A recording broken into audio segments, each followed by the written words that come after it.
السلام علیکم ورحمۃ اللہ وبرکاتہ۔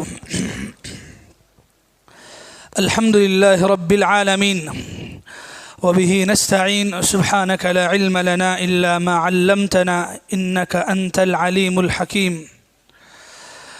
قال تعالی بسم اللہ الرحمن الرحیم سبحان الذی اسری بعبده لیلا من المسجد الحرام إلى المسجد الأقصى الذي باركنا حوله لنريه من آياتنا إنه هو السميع البصير۔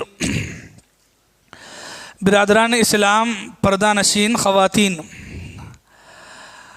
رسول اللہ صلی اللہ علیہ وسلم کی زندگی کے تعلق سے سیرت کے بارے میں جو رمضان میں روزانہ دروس ہو رہے ہیں، تو اس وقت مکی زندگی کے آخری زمانے میں ہم ہیں۔ اس کے بعد اور 10 سال باقی ہیں۔ دعا کریں کہ رمضان تک یہ سلسلہ اللہ تعالیٰ مکمل فرمائے۔ نبوت کے یہ 3 سال آخری کے 11، 12 اور 13، یہ نقشہ یاد ہے آپ کو؟ بھولے نہیں نا ابھی؟ ہاں، تو یہ نبوت کے جو 3 سال ہیں، 11 اور 12، 13، یہ لاسٹ کے جو 3 سال ہیں اللہ کے نبی بننے کے بعد، 11 نبوت، 12 نبوت اور 13 نبوت، تو یہ 3 سالوں کے اہم مین جو واقعات ہیں، وہ واقعات کے بارے میں ہم پڑھ رہے تھے۔ تو وہ واقعات میں پہلا واقعہ تو یہ پڑھے بیعت کے بارے میں، یعنی مدینے کے بعض لوگ جب حج کے موسم میں اللہ کے نبی کے پاس مکے میں آئے، تو اس وقت انہوں نے اللہ کے نبی صلی اللہ علیہ وسلم کی دعوت کو قبول کیا، مسلمان ہوئے۔ تو ہر سال 3 سال، ایک سال جو ہے 11ویں نبوت میں 6 آدمی، 12ویں نبوت میں 12 آدمی اور 13ویں نبوت میں 70 پر 3 آدمی مسلمان ہو کر کے آتے ہیں۔ تو یہ ایک پہلا واقعہ، یہ 3 سالوں میں بہت اہم واقعہ ایک رہا ہے۔ دوسرا واقعہ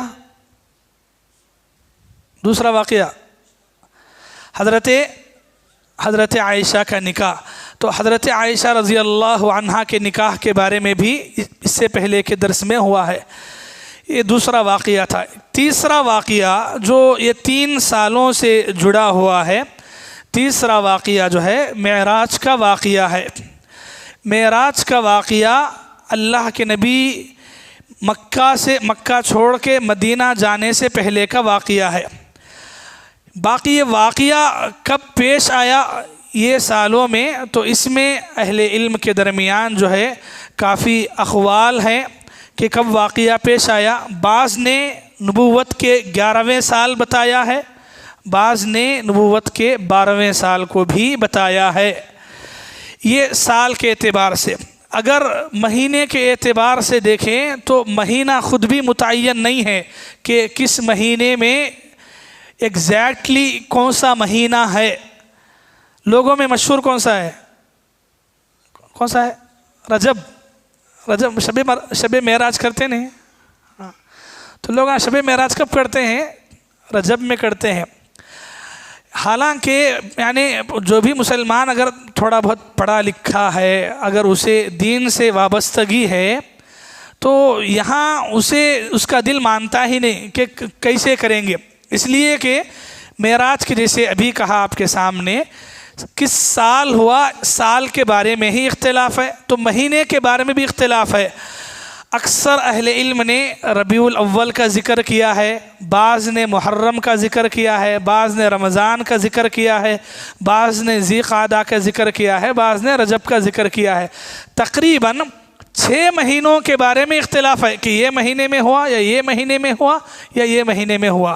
تو مہینے کے بارے میں جو ہے یعنی واقعہ ہوا، اس میں کسی کا شک نہیں ہے، لیکن وہ واقعہ کس مہینے میں ہوا، اس میں خود جو ہے مختلف اقوال ہیں۔ یہ خود اس بات کی دلیل ہے کہ اللہ کے نبی کے زمانے میں معراج کا واقعہ پیش آنے کے بعد سال ایسا یادگار کے طور پر جو ہے ایسی کوئی یاد نہیں منائی جاتی تھی، نہ شب معراج اور نہ معراج کی رات کو کوئی خاص بیٹھک، مجلس، محفل نہیں جمتی تھی۔ یہ خود اس بات کی دلیل ہے۔ باقی آئیں معراج کا یہ جو واقعہ ہے یہ اللہ کے نبی کی زندگی کا ایک بہت بڑا معجزہ ہے۔ یہ معجزے میں بات کرنے سے پہلے ہمیں اس بات کو سمجھنا ہے کہ اللہ کے نبی کی زندگی میں یہ واقعہ جو پیش آیا یہ کن حالات میں پیش آیا۔ اس سے پہلے آپ دیکھیں گے معراج کا واقعہ پیش آنے سے پہلے اللہ کے نبی کی زندگی میں 4 بہت بڑے غم آپ کے اوپر آتے ہیں۔ غم کے ایام ہیں، مصیبتوں کے دن ہیں، بہت ساری لگاتار ایک کے بعد دوسرا، دوسرے کے بعد تیسرا، ایسی لگاتار آفتیں پریشانیاں اللہ کے نبی پر آتی ہیں۔ تو اس میں سے 4 خاص کر کے جو اس سے پہلے ہمیں پڑھے، یہ سالوں سے پہلے، اس سے پچھلے سالوں میں، اس میں سے پہلا واقعہ تھا شیب ابی طالب، یعنی جہاں اللہ کے نبی کے خانوادہ گھر والوں کو، قبیلے والوں کو گھاٹی میں قید کر کے رکھ دیے۔ کتنے سال تک؟ 3 سال تک۔ تو یہ اللہ کے نبی کے لیے ایک بہت بڑا تکلیف والا مرحلہ تھا۔ اس کے بعد دوسرا غم اللہ کے نبی کے لیے شعب ابی طالب سے باہر آنے کے بعد ابو طالب کی وفات کا تھا۔ اس کے بعد تیسرا حضرت ختیجہ رضی اللہ عنہا کی وفات کا تھا، اور چوتھا طائف کا واقعہ۔ طائف میں جو کچھ ہوا سب جانتے ہیں۔ تو یہ 4 لگاتار ایک کے بعد دوسرے اللہ کے نبی کی زندگی میں لگاتار مصیبتیں، پریشانیاں، آفتیں، غم آ رہا ہے۔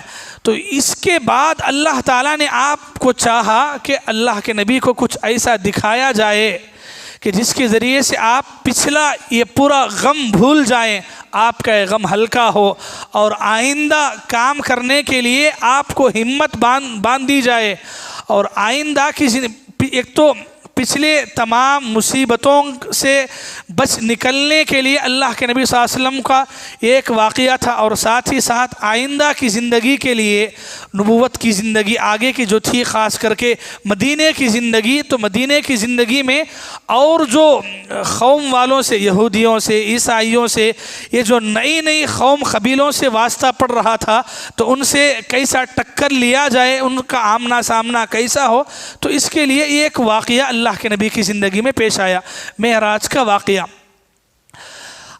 عام طور پر سیرت کی، اللہ کے نبی کی زندگی پر جو کتابیں لکھی گئی، اس میں یہ واقعہ آپ کو ملتا ہے اسراء اور معراج کے نام سے۔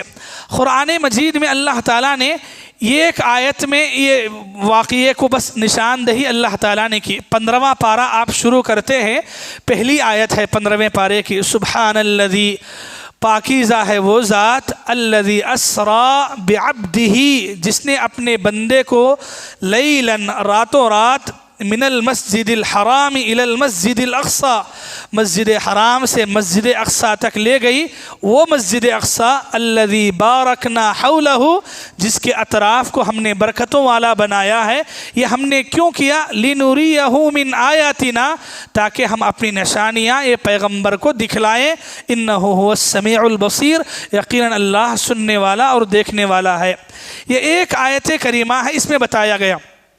تو 2 نام ہم کو ملتے ہیں اس بارے میں، ایک اسراء اور دوسرا معراج، ٹھیک ہے؟ لوگوں میں معراج مشہور ہے، ایک اسراء بھی ہے۔ اسراء کسے بولتے ہیں؟ اسراء کا معنی ہوتا ہے راتوں رات جانا۔ تو جو اللہ کے نبی راتوں رات کعبۃ اللہ، مکے سے لے کر کے بیت المقدس تک، فلسطین تک جو گئے راتوں رات، تو یہ رات کے سفر کے لیے اسراء کا لفظ استعمال ہوتا ہے۔ معراج کہتے ہیں عروج، چڑھنے کو، اوپر چڑھنے کو جو ہے عروج کہتے ہیں۔ تو معراج کیا ہے؟ وہاں سے، یعنی مسجد اقصی سے اللہ کے نبی جو اوپر آسمانوں کی جو سیر کو گئے، تو اسے معراج کہتے ہیں۔ تو یہ 2 نام ہیں، اسراء اور معراج۔ اسراء آدھے سفر کو، اور معراج باقی کے آدھے سفر کو کہتے ہیں۔ یہ معراج کا واقعہ حدیث کی کئی کتابوں میں نقل کیا گیا ہے۔ تقریباً جو حدیث کی معتبر کتابیں ہیں، وہ معتبر کتابوں میں یہ واقعہ ہے، اور یعنی بولنے والے قصے کے طور پر، واقعے کے طور پر، خاص کر کے رجب کے مہینے میں ہم دیکھتے ہیں کہ لوگ جو ہے قصے کی بھرمار میں غلط سلط باتیں جو ہے اس میں بیان کر دیتے ہیں، بلکہ بعض من گھڑت موضوع روایتیں، ضعیف روایتیں.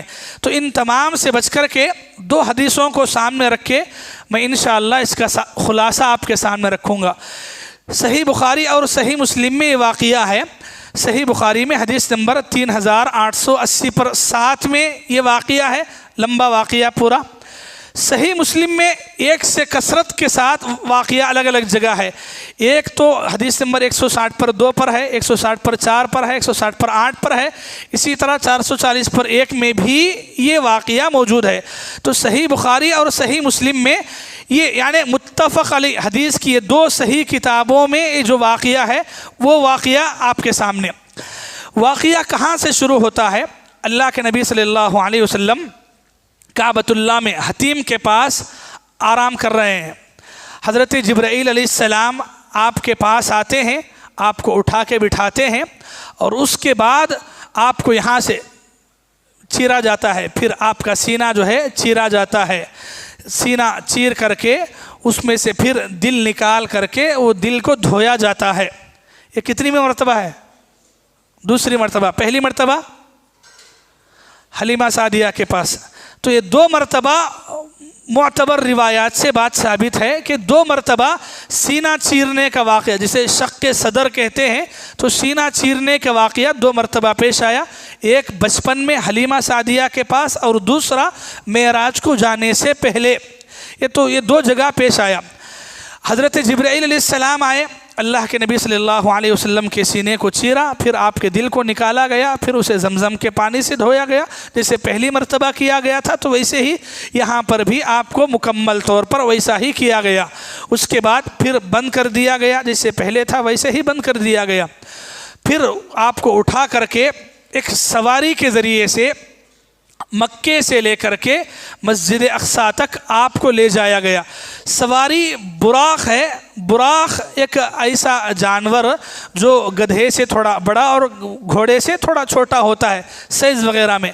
یہ جانور حضرت جبرائیل علیہ السلام ایک بطور معجزہ لائے تھے کہ اس کی جو رفتار ہے، یہ رفتار خود ایک معجزہ ہے. اس کی رفتار کے بارے میں احادیث میں جیسے آیا کہ اس کی نظر جہان تک جاتی ہے، وہاں پہلا قدم پڑتا ہے. مطلب یہ کہ اگر یہاں ایک پہلا سٹیپ ہے تو دوسرا سٹیپ کہاں ہے؟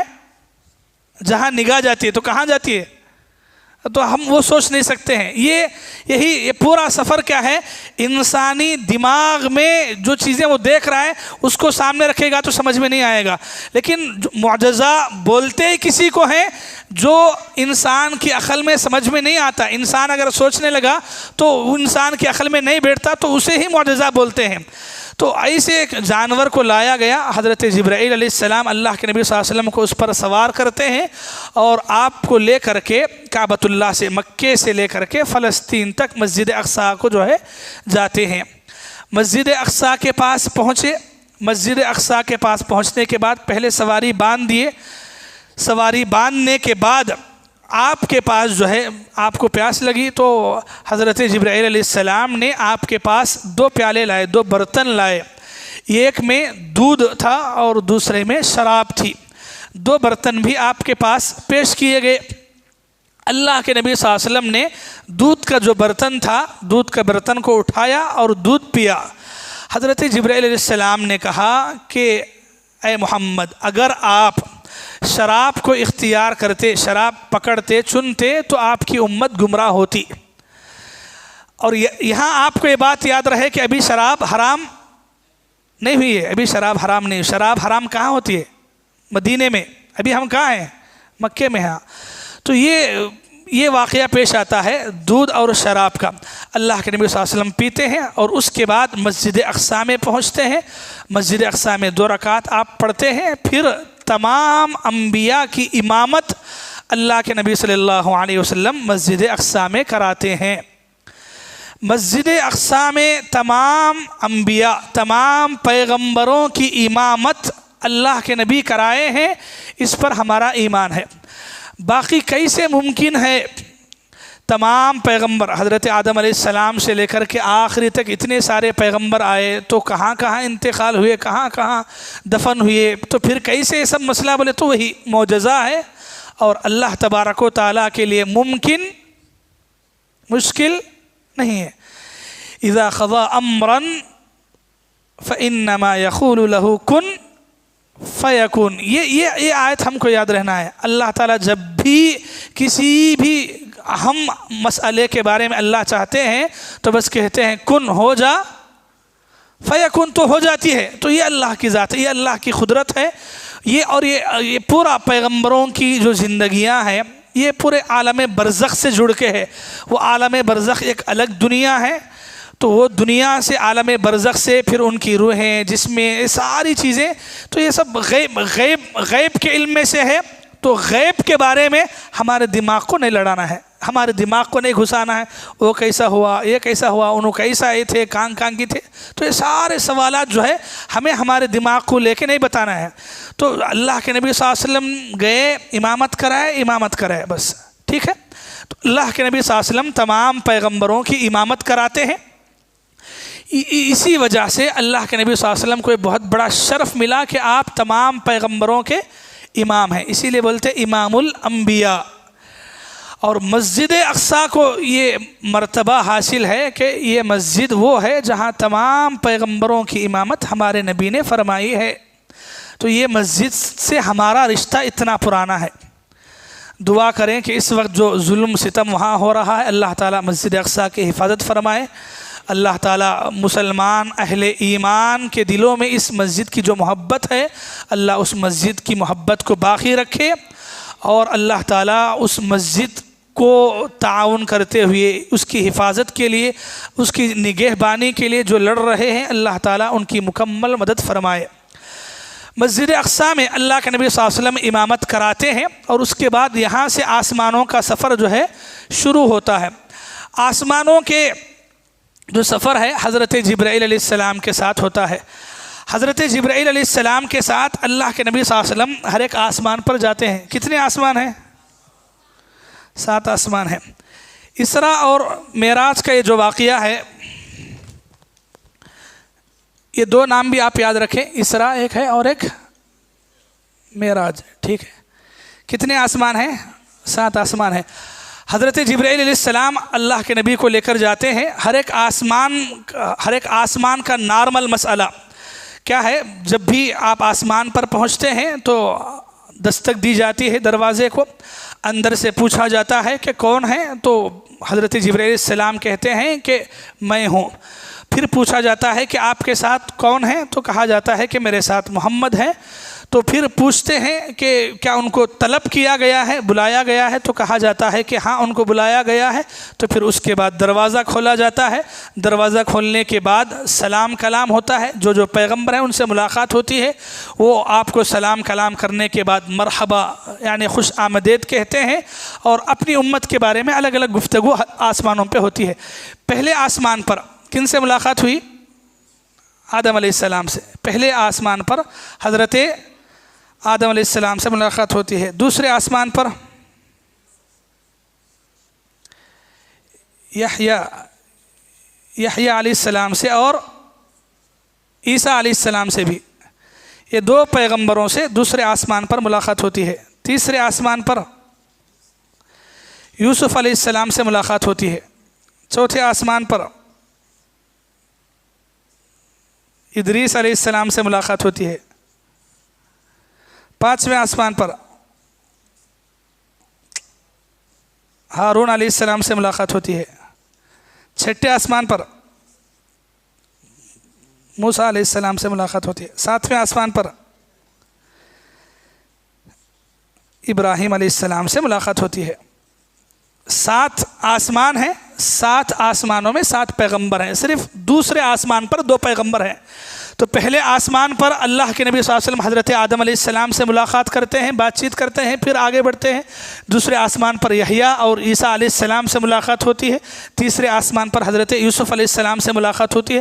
تو یوسف علیہ السلام سے یہاں جو ملاقات ہوئی اللہ کے نبی کو، تو اللہ کے نبی نے ان کو دیکھ کر کہا تھا کہ انہیں دنیا کی آدھی خوبصورتی دی گئی ہے۔ تو اللہ کے نبی صلی اللہ علیہ وسلم جب خود ان کو دیکھے تو ان کی خوبصورتی کے بارے میں اس کا ذکر ہے انہیں حدیثوں میں۔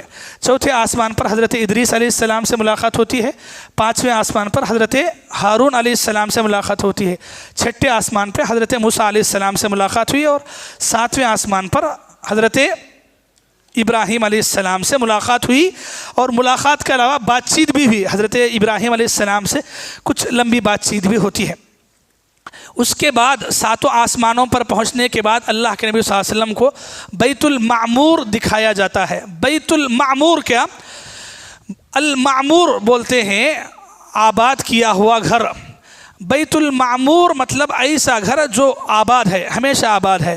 مطلب جیسے دنیا میں انسانوں کے لیے کعبۃ اللہ ہے جہاں جس کا طواف ہوتا ہے، جس کے ہاں لوگ پہنچتے ہیں، تو ویسے ہی آسمانوں پر بیت المعمور ہے جس کا طواف فرشتے کرتے ہیں۔ اور اسی کے طواف کے بارے میں اللہ کے نبی صلی اللہ علیہ وسلم نے صحیح مسلم کی روایت میں یہ بات فرمائی ہے معراج کے واقعے میں کہ بیت المعمور کو روزانہ 70,000 فرشتے اس کا طواف کرتے ہیں، اور ایک مرتبہ یہ باری ہو گئی تو پھر قیامت تک باری نہیں آتی ہے۔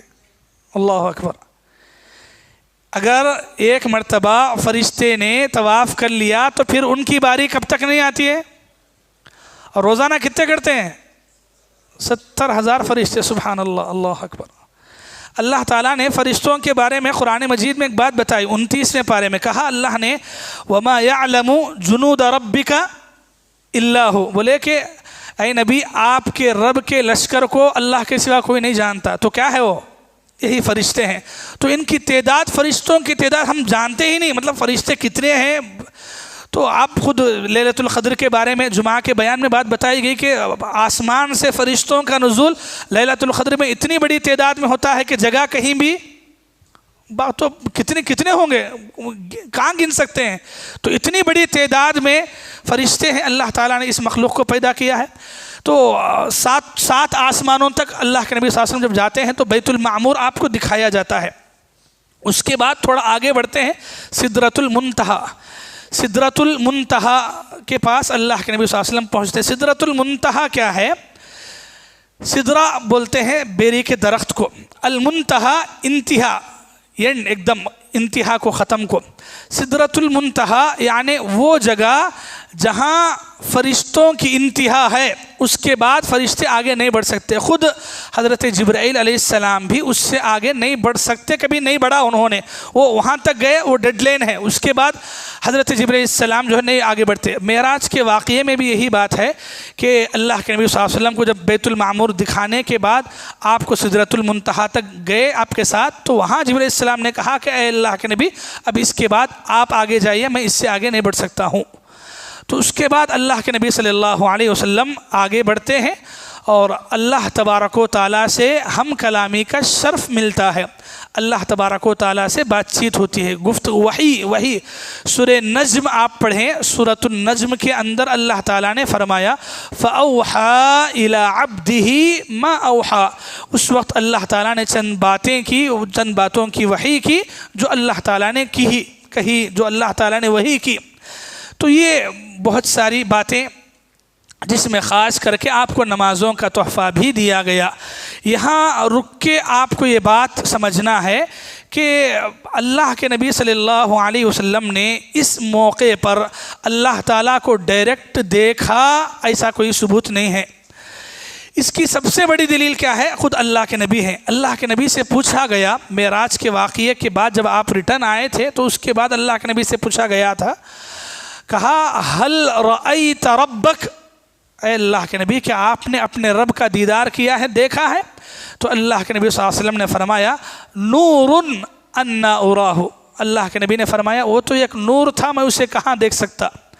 تو یہ خود اللہ کے نبی نے بتایا ہے۔ اور اس کے علاوہ حضرت عائشہ رضی اللہ عنہا، ان کے حضرت عائشہ کے ایک شاگرد ہیں تابعین میں سے ہیں جن کا نام ہے حضرت مسروق.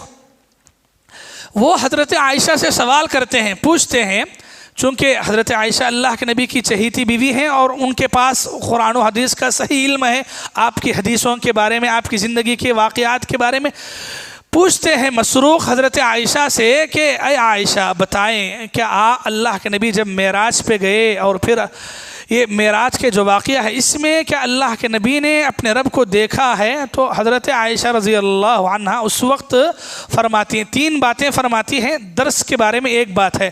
حضرت عائشہ فرماتی ہیں من زعم ان محمدا رأى ربه فقد اعظم علی اللہ الفریہ. کہتی ہیں کہ جو شخص یہ سمجھتا ہے کہ رسول اللہ نے اللہ کو دیکھا ہے تو وہ اللہ تعالیٰ پر جھوٹی بات باندھتا ہے، تو جھوٹ بولنے کے برابر ہے. یہ حضرت عائشہ فرماتی ہیں. تو بہرحال مسئلہ کلیئر ہے. اللہ کے نبی صلی اللہ علیہ وسلم نے یہاں اس موقع پر اب لوگ دیکھے دیدار کرے، بلکہ کہاں کہاں سے کی واقعات، قصے، ملن من گھڑت سب لا کے بیان کرتے ہیں. ضرورت نہیں. اللہ کے نبی صلی اللہ علیہ وسلم کا جو مقام و مرتبہ ہے، آپ کو جو فضیلت ہے، وہ کائنات میں سب سے افضل ہے. تمام انسانوں سے، تمام مخلوقات میں، تمام پیغمبروں میں، تمام رسولوں میں. تو اتنے عظیم پیغمبر کی مرتبے کو ثابت کرنے کے لیے آپ کو ضعیف حدیثوں کا سہارا لینے کی ضرورت نہیں ہے. تو بہرحال اللہ تبارک و تعالیٰ نے اس موقع پر آپ پر وحی کی اور آپ کو نمازوں کا تحفہ دیا گیا، 50 نمازوں کا. اللہ کے نبی صلی اللہ علیہ وسلم وہ تمام باتیں، وہ کلمات اللہ تبارک و تعالیٰ کے پاس سے لے کے ریٹرن ہو رہے ہیں. تو کس سے ملاقات ہوتی ہے؟ حضرت موسیٰ علیہ السلام. تو کون سے آسمان پہ ہیں؟ 6 آسمان پہ ہیں. تو اللہ کے نبی جب واپس جا رہے ہوتے ہیں تو موسیٰ علیہ السلام سے ریٹرن میں ملاقات ہوتی ہے. موسیٰ علیہ السلام پوچھتے ہیں کہ آپ کو کیا تحفہ ملا ہے اپنے رب کی جانب سے؟ اللہ کے نبی فرماتے ہیں کہ 50 نمازوں کا تحفہ ہے. تو موسیٰ پیغمبر فرماتے ہیں کہ اے اللہ کے رسول، میں ایک بنی اسرائیل کا ایک پیغمبر ہوں. یہ قوم بنی اسرائیل کو دیکھ چکا ہوں، انسانوں کی فطرت، انسانوں کی طبیعت، ان کے سوالات کیا ہیں، کیسے ہوتے ہیں، پیغمبروں کے ساتھ ان کا سوال کیا ہوتا ہے. ایک لمبی زندگی میں بنی اسرائیل میں گزار چکا ہوں. مجھے لگتا ہے کہ اتنی 50 نمازوں کی عبادت یہ نہیں کر سکتی ہے امت آپ کی. تو آپ تھوڑا اللہ کے پاس جائیں، کم کرا لیں، تخفیف کرا لیں. تو اللہ کے پاس پھر گئے، اللہ کے نبی صلی اللہ علیہ وسلم جا کے کم کرائے. تو ایسا آنا جانا ہوا، نمازیں کم کرائی گئیں تو ہوتے 5 پر آ کے رکی. حضرت موسیٰ علیہ السلام نے وہاں بھی کہا کہ جاؤ. اللہ کے نبی صلی اللہ علیہ وسلم نے کہا کہ نہیں، اب نہیں آتا ہوں، اب مجھے حیا ہو رہی ہے جانے سے. کیا بول رہے ہیں دل میں؟ گئے تو اور ایک اچھا ہوتا تھا. تو اللہ کے نبی صلی اللہ علیہ وسلم بولے کہ نہیں، اب نہیں جانا ہے ریٹرن. تو اللہ کے نبی صلی اللہ علیہ وسلم 5 نمازیں لیے اور نکل کے واپس ہوئے. تو اس وقت اللہ تبارک و تعالیٰ نے یہ وحی آپ پر اتاری، کہا یا محمد انہو لا یبدل القول لدی. اے محمد، میری بات بدلائی نہیں جاتی ہے، میرے ہاں بات تبدیل نہیں ہوتی ہے، بدلائی نہیں جاتی ہے. فَإِنَّ لَكَ بِهَذَا الْخَمْسِ 50. کہا اللہ نے کہ آپ کی امت اگر یہ 5 نمازیں بھی پڑھ لے تو ان کو ثواب، سبحان اللہ 5 نمازیں بھی پڑھ لے تو 50 نمازوں کا ثواب ہے. دنیا میں کوئی ہے آپ کو 5 روپے لے کے آ کر دو 50 روپے دیتا ہوں بولتے ہیں؟ دیکھو دکھاؤ کو بولتے پھر. ابھی اللہ کی ذات کیسی ہے کہ آپ 5 نمازیں پڑھیں گے تو 50 نمازوں کا ثواب. سبحان اللہ. یہ نبی پر اور یہ اس امت پر یہ اللہ تعالیٰ کے جو بے شمار احسانات ہیں اس میں سے ایک بڑا احسان وہ 5 نمازیں. ذرا سوچو 50 ہے تو کیا حالت ہوتی تھی. یہاں 5 کچھ اوپر نیچے ہو رہے ہیں. 5 پڑھنا اتنا مشکل ہے. تو 50 ہوتے تو ختم. اللہ نے رحم فرمایا ہم پر، تو اس کا صحیح استعمال کرنا ہے. 5 نمازوں کی پابندی کرنا ہے. کریں گے انشاءاللہ. ہاں کریے. 5 نمازوں کی پابندی رمضان میں ہی نہیں ہے، زندگی بھر کرنا ہے.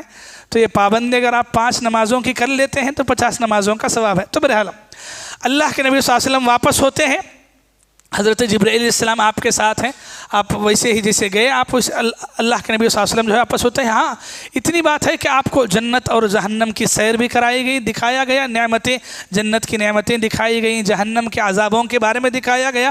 تو اس میں ہی آپ مختلف بیانوں میں سنتے ہیں معراج کی رات اللہ کے نبی جنت میں یہ دیکھے، جہنم میں، تو وہ پوری تفصیلات ہیں، تفصیلات میں نہیں جانا ہے ہمارے کو۔ اللہ کے نبی صلی اللہ علیہ وسلم واپس ہوئے حضرت جبرائیل علیہ السلام کو ساتھ لے کر کے، پھر ریٹرن آئے، پھر وہیں مسجد اقصیٰ کو اللہ کے نبی صلی اللہ علیہ وسلم پہنچے اور اپنی سواری لیے اور پھر ریٹرن کعبۃ اللہ کو آ گئے۔ مختصر راتوں رات یہ واقعہ ہوا، بہت کم وقت میں، وہ کم وقت میں ہے، یہ اتنی بات ہے کہ راتوں رات ہوا۔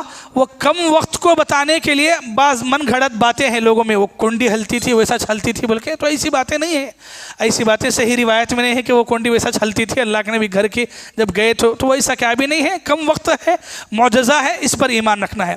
اللہ کے نبی آئے، راتوں رات یہ واقعہ ہوا تھا۔ اللہ کے نبی صلی اللہ علیہ وسلم فجر نماز پڑھ کے کعبۃ اللہ کے پاس حتیم کے پاس بیٹھے ہوئے ہیں، ٹیک لگائے۔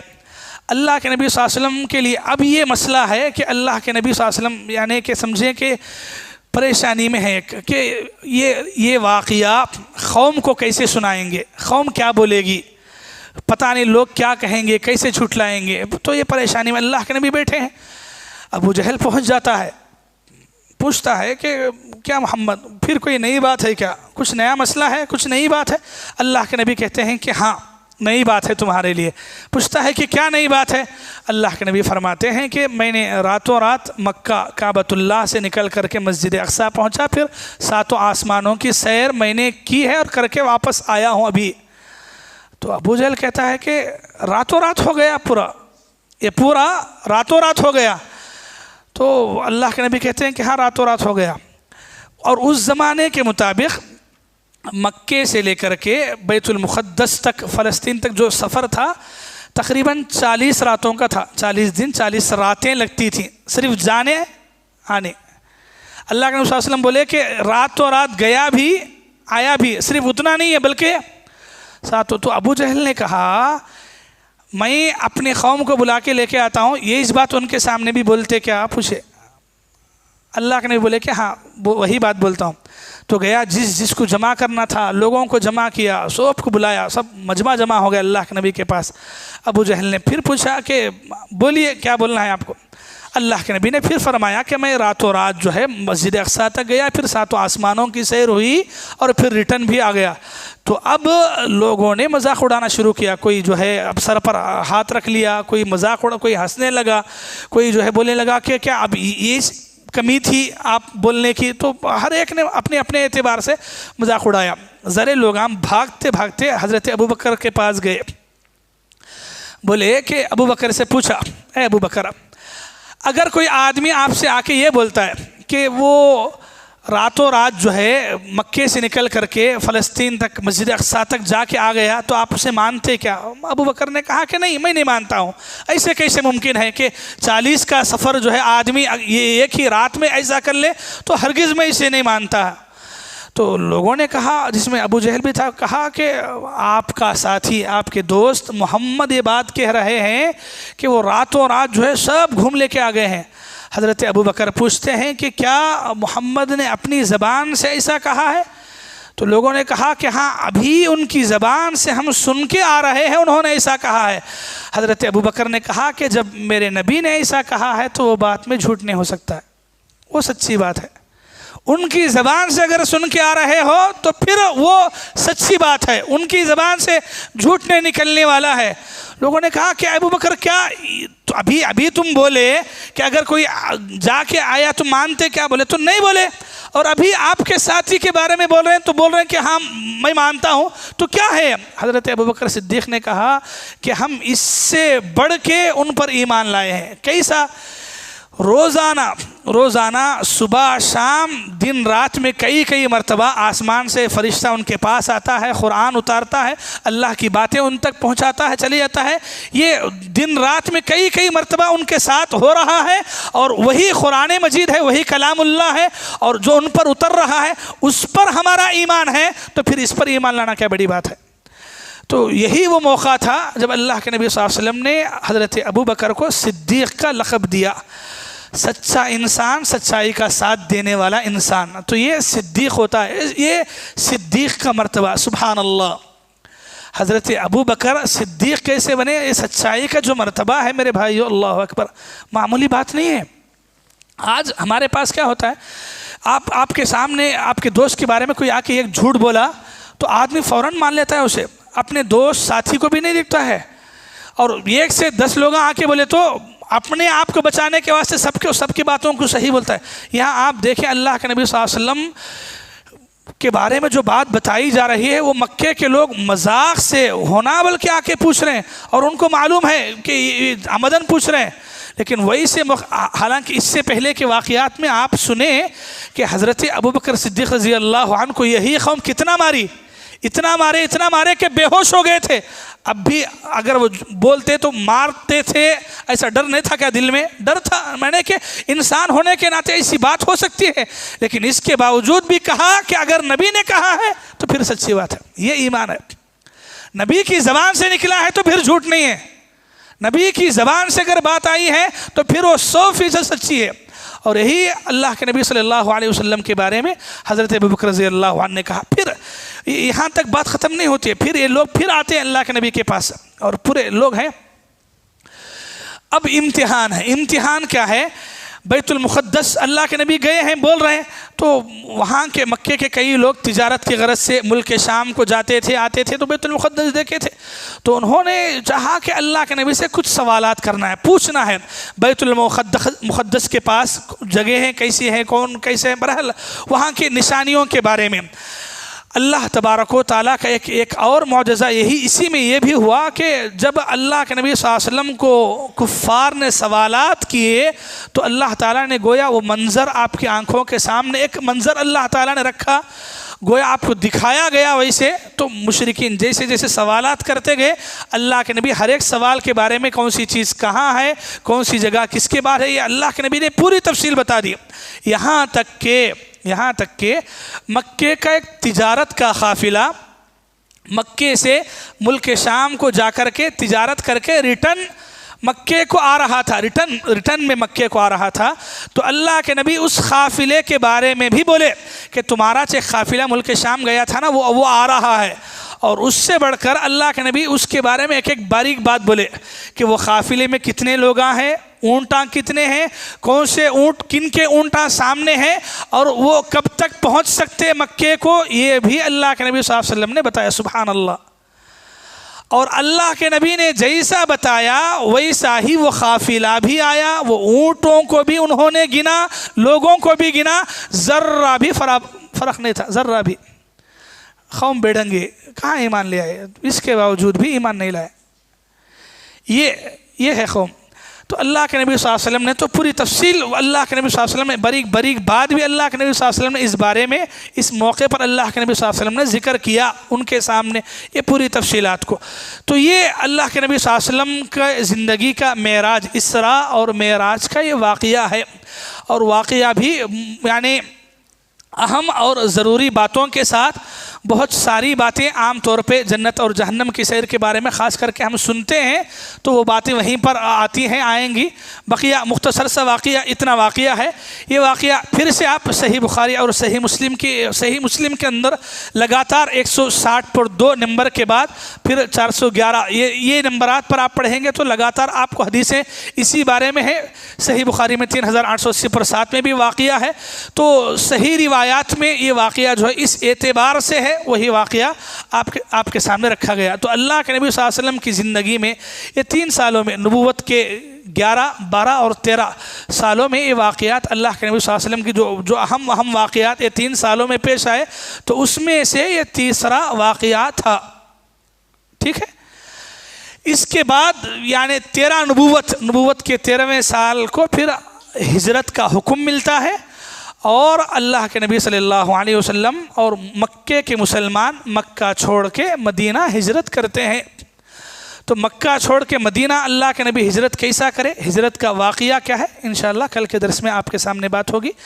اللہ تعالیٰ سے دعا ہے اللہ تعالیٰ مجھے آپ کو رسول اللہ کی زندگی صحیح معنوں میں پڑھنے، سمجھنے اور ان کے مطابق اپنی زندگی کو بنانے کی توفیق عطا فرمائے۔ آمین ثم آمین، وآخر دعوانا ان الحمد للہ رب العالمین۔